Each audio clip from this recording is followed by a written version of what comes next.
yang mendasari, Dewan Gubernur Bank Indonesia membuat penguatan respon kebijakan dalam menjaga stabilitas, memperkuat stabilitas, dan turut mendorong pertumbuhan ekonomi.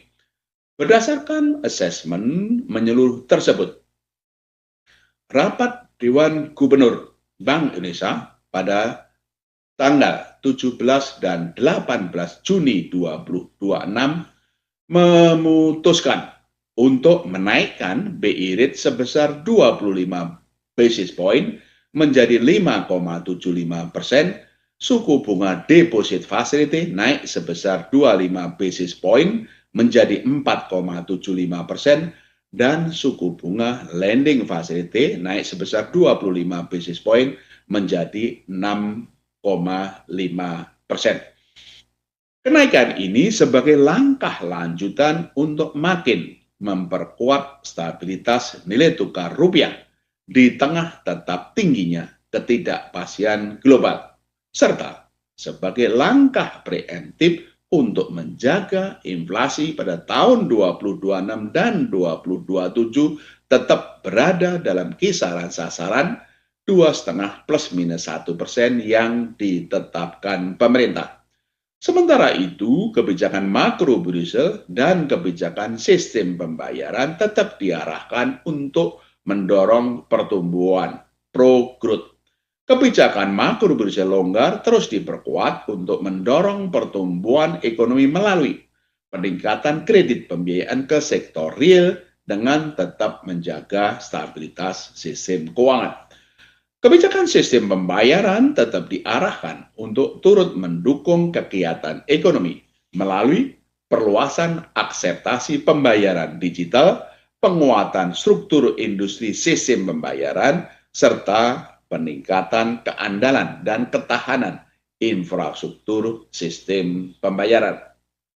Arah bauran kebijakan moneter, makro Brussel, dan sistem pembayaran dalam memperkuat stabilitas dan turut mendorong pertumbuhan ekonomi berkelanjutan juga didukung dengan langkah-langkah penguatan kebijakan sebagai berikut.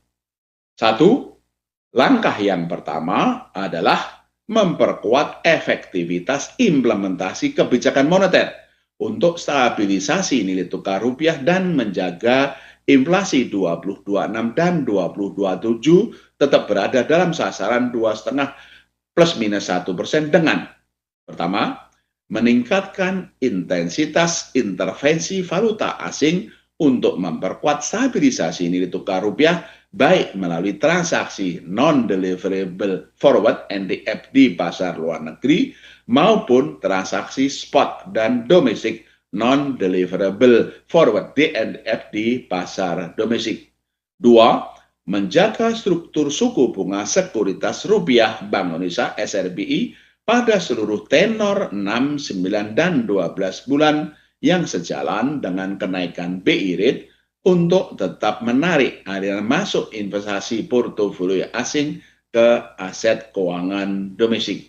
3. Melanjutkan pemberian insentif penurunan tingkat swap lindung nilai hedging swap bagi investor asing sebesar 10% guna semakin meningkatkan daya tarik masuknya investor asing serta mengkompensasi kewajiban yang selama ini ditanggung investor. Dan nomor 4, menjaga kecukupan likuiditas di pasar uang dan perbankan dengan memastikan pertumbuhan uang primer lebih dari 10% atau double digit sesuai dengan ekspansi moneter, termasuk melalui pembukaan kembali window lelang instrumen repurchase agreement repo untuk tenor-tenor 3, 6, 9, dan 12 bulan sebagai instrumen utama ekspansi likuiditas moneter Bank Indonesia bagi perbankan. Itu langkah pertama di bidang moneter. Langkah kedua adalah memperkuat efektivitas kebijakan makro Brussel melalui 1. Peningkatan rasio pendanaan luar negeri bank (RPLN). Rasio pendanaan luar negeri bank dari yang sekarang adalah maksimum 35% menjadi 40% dari modal bank yang berlaku efektif sejak 1 Juli 2026. Rasio pendanaan luar negeri bank RPLN dinaikkan dari 35% menjadi 40% dari modal bank.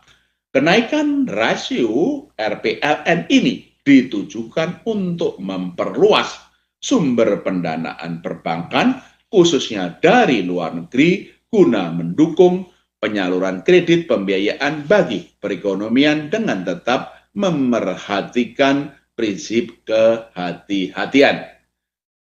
Kedua, di bidang kebijakan makro Brazil, penguatan sinergi bersama pemerintah dan pemangku kepentingan lainnya dalam mendorong kredit pembiayaan perbankan melalui program percepatan intermediasi Indonesia (PINISI) yang diarahkan untuk mengatasi berbagai permasalahan baik dari sisi permintaan dunia usaha maupun penawaran dari perbankan dalam peningkatan kredit pembiayaan untuk dunia usaha. Nomor 3, di bidang makro Brazil, publikasi asesmen transparansi suku bunga dasar kredit SBDK dengan pendalaman pada suku bunga kredit berdasarkan sektor prioritas yang menjadi cakupan kebijakan insentif likuiditas makro Brazil sebagaimana lampiran 1. Langkah ketiga di bidang sistem pembayaran yaitu memperkuat implementasi langkah-langkah digitalisasi sistem pembayaran sesuai dengan blueprint sistem pembayaran Indonesia BSPI tahun 2030 untuk mendukung pertumbuhan ekonomi dan memperluas kegiatan ekonomi digital serta keuangan inklusif melalui satu, perpanjangan kebijakan kartu kredit dan kebijakan tarif sistem clearing nasional Bank Indonesia SKNBI sampai dengan 31 Desember 2026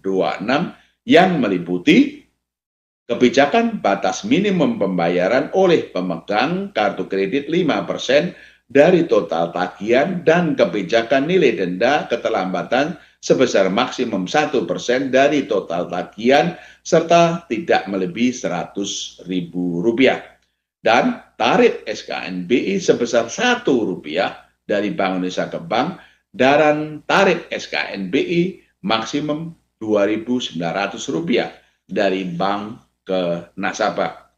Dan kedua, perluasan akseptasi keuangan digital melalui program KRIS Jelajah Indonesia 2026 dan ekspansi KRIS antar negara serta implementasi lanjutan Pusat Inovasi Digital Indonesia (PIDI) yang mencakup digital talenta berdaya dan berkarya, dikdaya, dan hackathon, serta sinergi dengan pemerintah melalui peningkatan kapasitas dan literasi sinergi percepatan dan perluasan digitalisasi daerah, katalis P2DD dan Dikdaya.